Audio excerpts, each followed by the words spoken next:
I'm Jen Ashley, and I'm the founder of an organization called Techno. And as I said, my talk has changed, so I'm going to be talking about women in tech and the work that I'm doing there. Um, okay, so I'm on Twitter. I actually am very active on Twitter. I use it more than LinkedIn or Instagram, but I'm Coderin Heels both on Twitter and Instagram.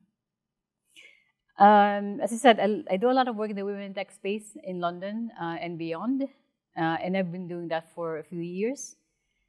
And I'm actually retired. I retired very early from my career at Citigroup. Hi, come in.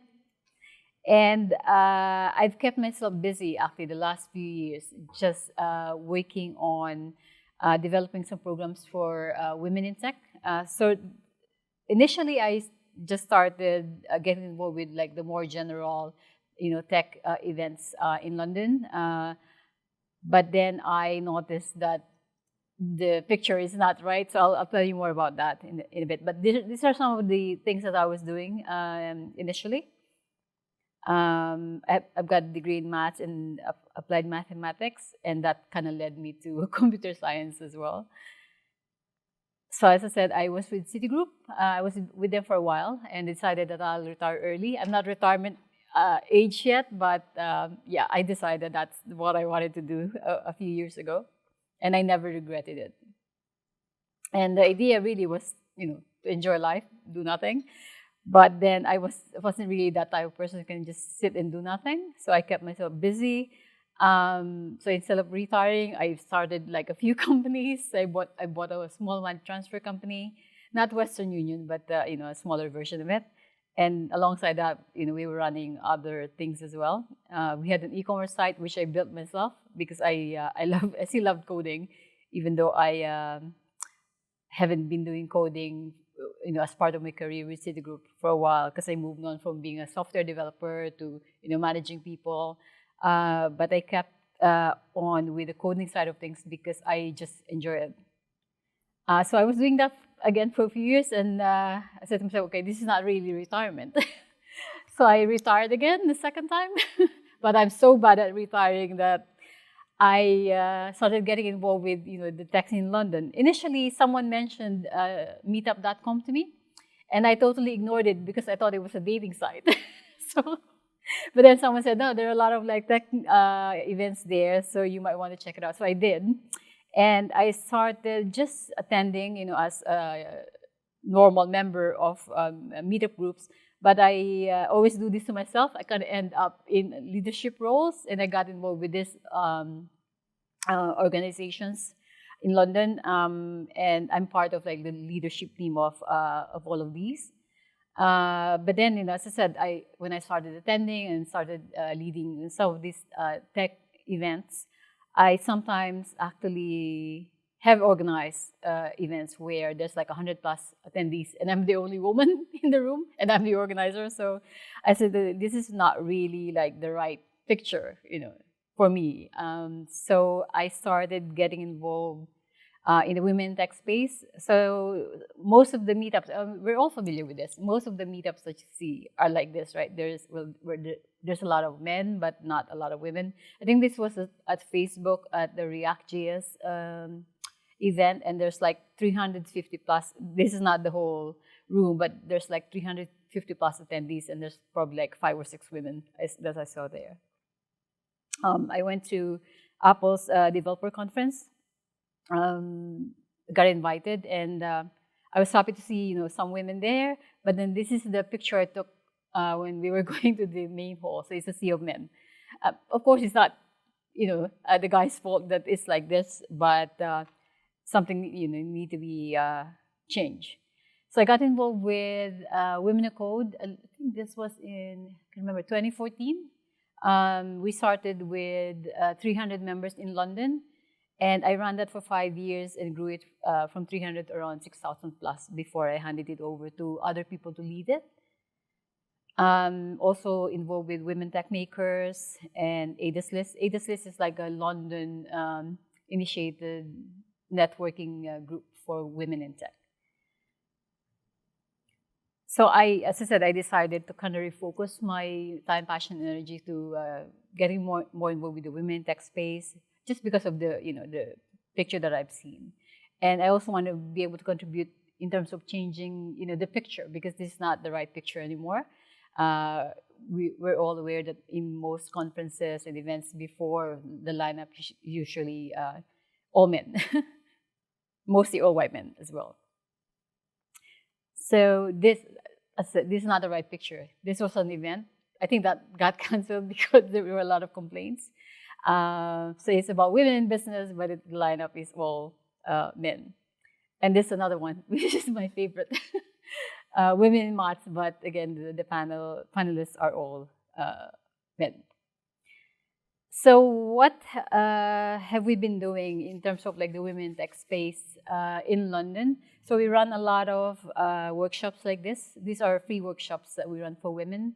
And it can be about different things. So this was on iOS. We were teaching them how to develop some apps for the iOS, the Apple Watch. And this one, I think, was on Android Watch. And this was at Google.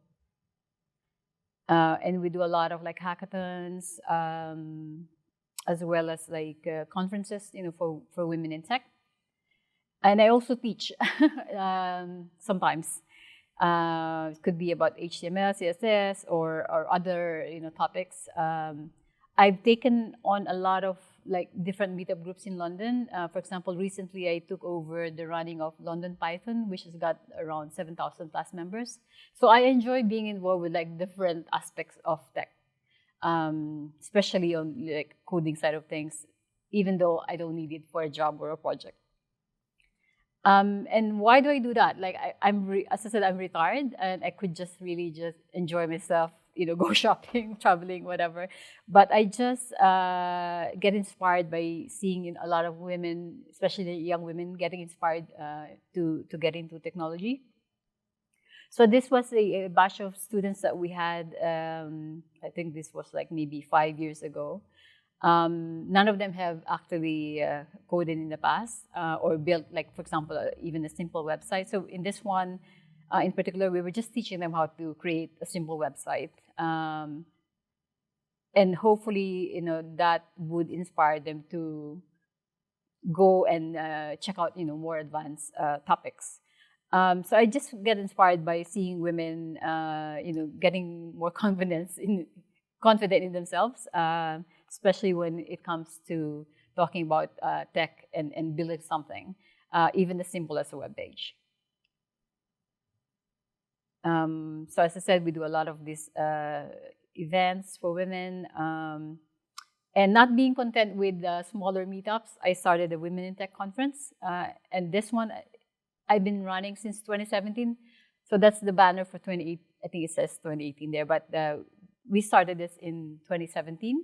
So Techno Day is a conference for women, and we don't really charge for tickets for Women in Tech because I didn't want the ticket cost to be a barrier for them to attend the event.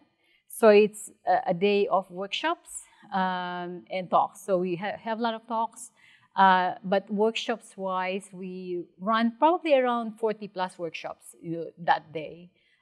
Because the aim really is to upskill women and for them to get some knowledge that they can apply to their job and or their personal projects. And I started expanding it to other regions. We did one in Taiwan before the pandemic. And the goal really was to expand it to other regions as well. But of course, with the pandemic, we didn't manage to do that. So we all had to go virtual like other organizations out there. We do get a lot of support. As I said, we don't charge for tickets, for this. And we're on our 6th year, and I really wouldn't want to see us charging tickets for this particular conference. So I'd like to keep it free for women to attend. We do get a lot of sponsors. For example, this team, I think, is from Expedia. So we do get a lot of sponsors supporting this. I think Ionic, yeah, definitely is one. I'm seeing you there. Is one. And even though we get support from sponsors, that just really covers the cost of like hiring a venue.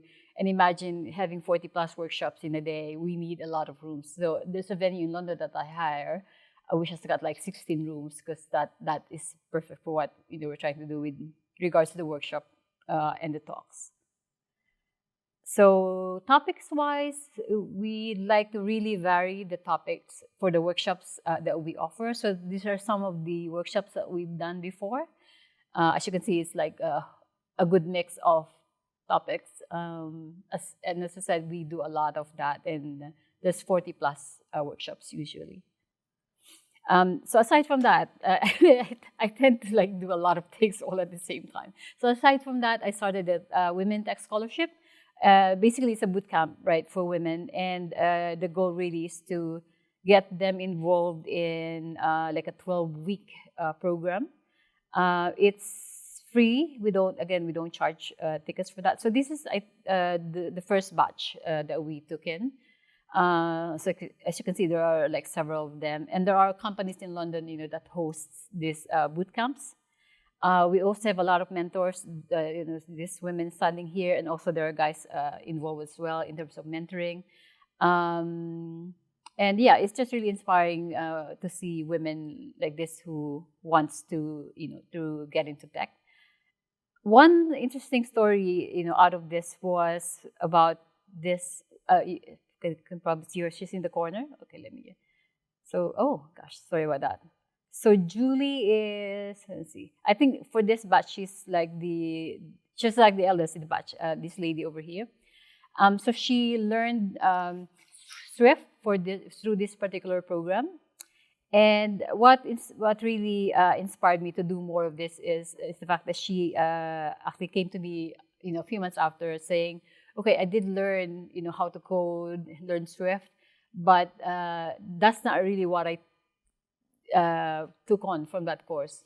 She's saying that being involved, in this course just gave her back the confidence to go for interviews and explore what's possible for her in tech. And a few months after that, she said to me that she got a job, with Capgemini. So even though we were teaching her how to code, from that experience, she managed to explore other areas in technology. So she's still with Capgemini up to today. So that's good. So those are really what we want to see, that the women are benefiting from what we're doing. I say we because really it's not just me running it. I'm the one who started it, but I involve other volunteers as well. And I'm glad that there are a lot of people helping out with this as well. Again, why am I doing this? As I said, I can just enjoy life, but I really want to just be able to contribute to changing the ratio and to turn that dial. In terms of experiences, over the years from what I've been doing, it's not easy. It's not easy to lead, right? Sometimes you get criticized, even though you're trying to do a good thing. So it's easy to be a critic, but it's a great challenge to be a leader. But I always kind of try and remember that these are the things I want to make sure I sort of reflect and set as an example to the women that were engaging with the program. Like just being honest with what you're doing, have empathy, and be resilient, because as I said, it's not easy to be a leader. If you want to take on that role, you have to be prepared about criticisms and people not being very supportive about what you're doing. And the last one is you have to be realistic. So in terms of honesty, as I said, you just be authentic, be genuine with what you're trying to do, have empathy. As I said, resilience is very important. And being realistic, you have to be sensible and practical in terms of what you want to achieve, because at the end of the day, we're all human beings. We have limitations.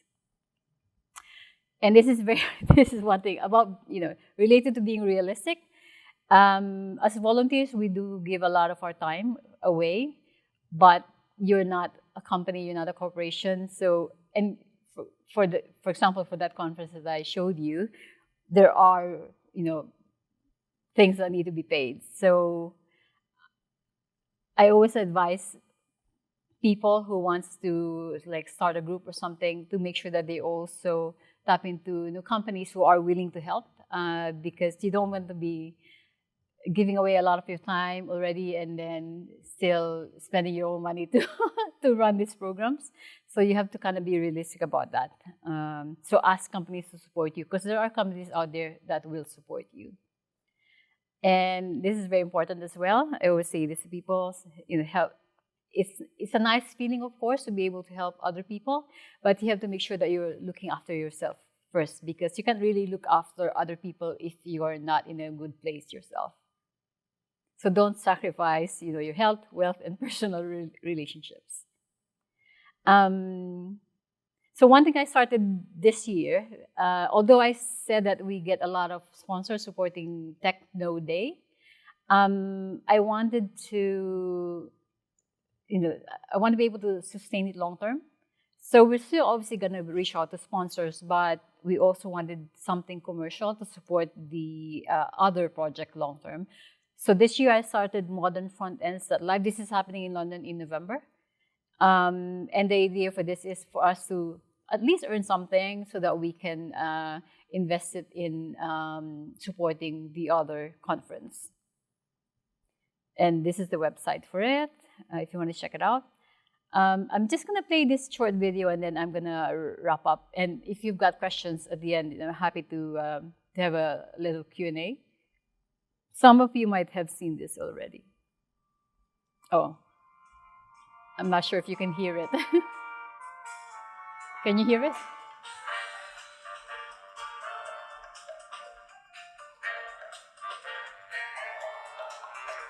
you look at Twitter's user base, it reflects basically all of humanity. There's no doubt in my mind that technology jobs are critical to every part of the economy, every part of the way we live, the way we work. If we are somehow subtly or systemically excluding women, we are really cutting down on the size of the workforce. Computer science is changing our whole world. Unfortunately, it's a very undiverse field. It's actually quite segregated. This is both a gender as well as an ethnicity issue. It's when the idea of the nerd genius came to the fore, and that's exactly when women started declining in their representation. We imagine someone sort of sitting at a keyboard typing all day. We don't realize how much design and creativity goes into making software. You don't have to be antisocial. You don't have to want to not sleep. You don't have to want to spend all of your time with a computer. You don't have to be male.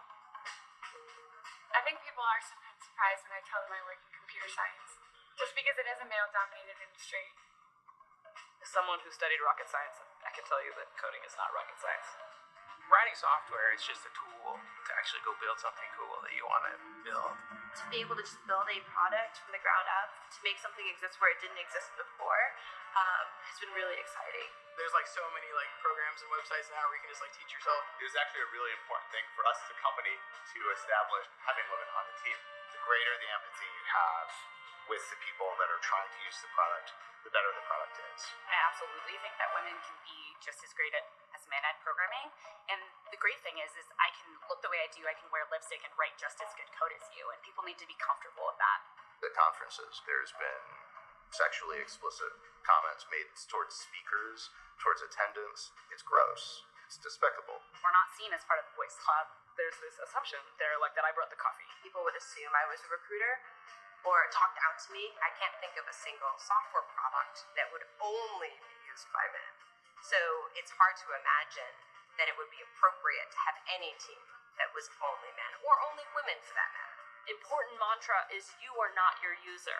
Unfortunately, the first round of airbags killed a lot of women and children. And it turns out that the airbags were developed for the average specs of the engineer on the team. And those engineers happen to all be white men.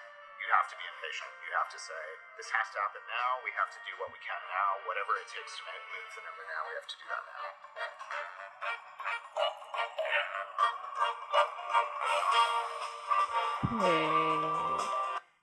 Okay. So I'm just gonna go back to my presentation. Okay. So the evidence is growing that there is a business case for diversity. It does affect the bottom line. So I think that's one thing that companies need to really consider in terms of what they're doing now and what they're doing in the future with regards to the makeup of their teams. And if we're not going to do this now, when are we going to do it? We obviously cannot change the past, but we can always improve our future. And we just have to keep moving forward. And as women, we can do it, but more importantly, allies out there, I think really need to get involved because this is obviously not just a problem that we women need to solve. I think it's for everyone to address and do something about. And thank you for that. And I'm sorry that I had to change my presentation, but hopefully you got something useful out of that. Thank you. Any questions? Yeah, go ahead. So going back to the slide about getting help from other companies, not using your own. I like to say you can't sustainably do good if you can't do well. But how do you find companies to fund you? How would you pitch an idea or? So we have a sponsor deck that we share with companies, and to find companies, you really have to network. I network a lot in London, and when I'm also at conferences like this, I do talk to companies. But yeah, building your network is very important. Luckily, as I said, I run a lot of tech meetup groups in London. I probably have like at least seven tech meetup groups that I lead. So, out of that, I obviously meet a lot of people working at different companies, and it's really just, to me, it's just, I don't know, maybe for some it's difficult, but for me it's so easy to just talk to people and tell them what we do, and and get their email address and send them the sponsor pack. For me, it's as simple as that. But some people I know are, of course, like shy, and they probably think that it's going to be difficult to approach companies, but honestly, it's not. So just do it. Just try. Any other questions? Yeah. For being a woman transitioning into tech, that is a very hard process right now. What do you do as far as like providing resources or different things as far as women that are wanting to transition into the tech field, as well as like your 12-week program? How do we get more details and information in regards to that? Okay. So right now it's just running in London. So since I have a community in London, which is quite big, so we basically announce it, through that community. I'd like to be able to expand it, like the conference. I'd like to expand it to other regions as well. Now that things are going, back in person, we will probably look to expand it to other cities as well. You can ping me on Twitter, for example, if you want to just find out what's coming up. Do you ever think that you would go virtual, as far as with like a lot of different virtual programs and stuff going on? Would you be able to get the resources or the opportunities? Yeah, we can definitely share what we've been doing. That's probably something we need to look into, to be honest. Okay. So I noticed a lot of external influence on getting more women involved in the technical sphere. Basically encouraging them to get into the field and apply for jobs. But in terms of internal change at a company, have you done any work with, let's say, prior employers or employers to see how they can both hire more women as well as have more retainability for women in their companies? So in London, I get invited, at least before the pandemic, when it's all in person, I get invited to give talks, for example, for some companies. And I'm happy to do that because obviously it's a good way to spread the word. What I've noticed is I don't personally do anything with companies except, to give talks and maybe inspire some of their employees to do something. But what I've seen is there's a lot of ERGs now, right? In a lot of companies where they're really focusing on specific things. Diversity inclusion is one of them. Women is one of them. So that's what I've been seeing, that the companies are consciously, changing the way they're doing things, what they're offering employees support-wise. For them to be able to kind of change the picture, the ratio. Sorry. Oh, okay. So as to be fair to other organizers of meetup groups, since I'm retired, I said I retired early, so I've got a lot of time. It honestly feels like I've got a full-time job still doing all that, but I enjoy it so much. So yeah, it's not easy to organize things, especially if you've got a full-time job that you have to look after. Any other? Yeah. I think, just curious, on the opposite end of the 12-week program, what do you guys have in place, if anything, yet to support placement, or is there anything like partnerships with organizations that might help in kind of like a transitionary boot camp into an organization? So we're starting that, and I'm partnered up with some other people on this one. So we started a Flutter bootcamp. It's actually starting tomorrow, and it's a 9-week program, but it's on Flutter. And we're currently speaking with companies so that they can take on some of our graduates as interns. So that's what we're doing. But it's just really started, as I said. And we're probably going to expand that to the other bootcamps that we're doing as well. Right now. Oh, actually, no. It's London plus virtual because but so there were a lot of people who applied, but we only took 50 for this batch because this is a sort of experimental for Flutter.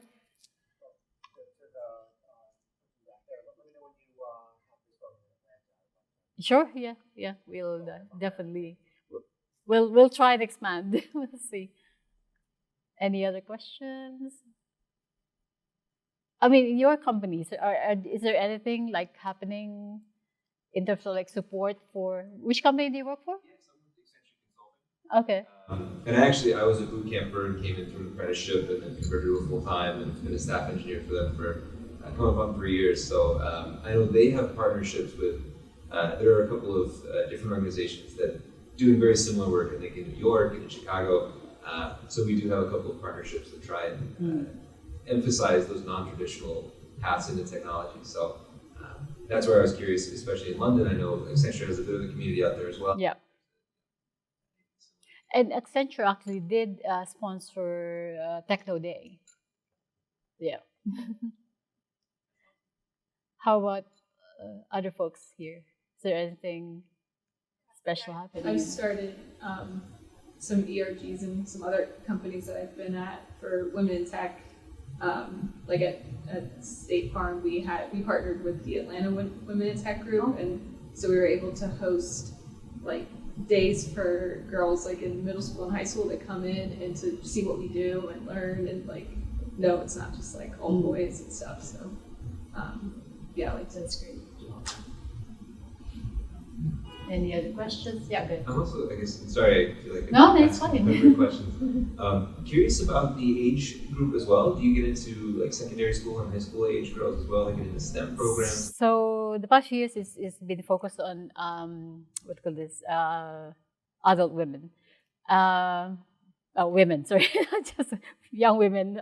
Adult women. But there is a program that we were gonna start before the pandemic, and there's actually a person in Atlanta that I'm going to be partnered up with in terms of this, and it's called Tech Girls Summit. I don't know if you know Alicia Carr. So we're going to be doing something soon for the younger generation, basically. Hopefully we'll start it at, it's Atlanta or London, we'll see. Okay. So I think we can wrap up, and thanks for staying for my talk. And hope you enjoyed the conference.